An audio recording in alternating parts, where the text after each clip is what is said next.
Namakiro ko kabayo mga ka-idol. Namakiro ko kabayo mga ka-idol kay bugnuay ni mga ka-idol.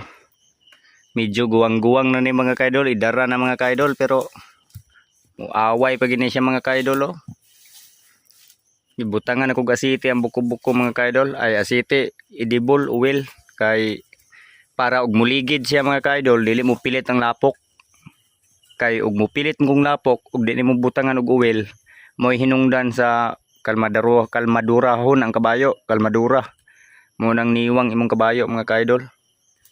Dili kani siya tantong niwang mga ka-idol pero yatiman ginako ning bakiro mga ka-idol kay para manambok mga ka-idol. Mo ni siya ang pangalan ani mga mga ka-idol, Walhon. Si Walhon ni mga ka-idol. So dari ko na makiro mga ka-idol oh. Mo ni ang amuang kalubinan re mga ka-idol.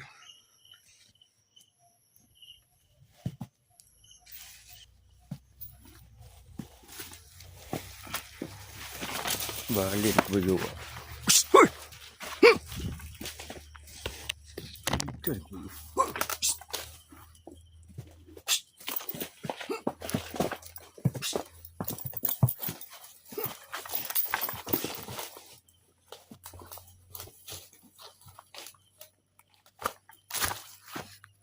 Kita ke buyo akap.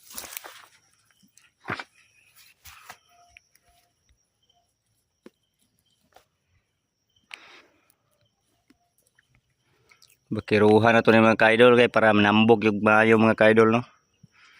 So paimnon po nato buntag hapon mga ka-idol, din sagulan po nato itlog sa manok og purgahon po nato, then applyan po nato feeds. Then tahop sa mais kay para manambog yun mga ka-idol. Then ibitay nato na siya maudto mga ka-idol ang kabayo. Ihangir nato maudto kay para mubaga yang liog mga ka-idol. Mao na pag-atiman sa mga kabayo mga ka-idol no. Kung wa pa mo kabalo kung saan pag-atiman og kabayo.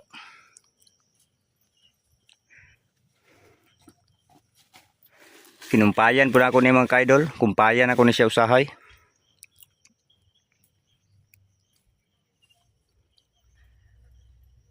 Subscribe mo sa kong channel mga ka-idol kay baguhan pa man ko nga channel, bago pa na himo akong channel mga ka-idol sa YouTube channel nako kay na restrict tong isa ka YouTube channel nako sa una mga ka-idol, Digigenre TV to. Karon ang ako ang bagong page dire sa ako ang pag-upload dire sa akong page, Digigenre Remix Vlog ni mga ka-idol no.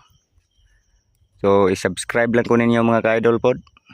May na lang pod ba para pod maka-update mo gun sa sunod na kong i-upload mga ka-idol kay Bisaya ra man ta dire. So sa mga Tagalog dia, so maglisod gina sila sabot.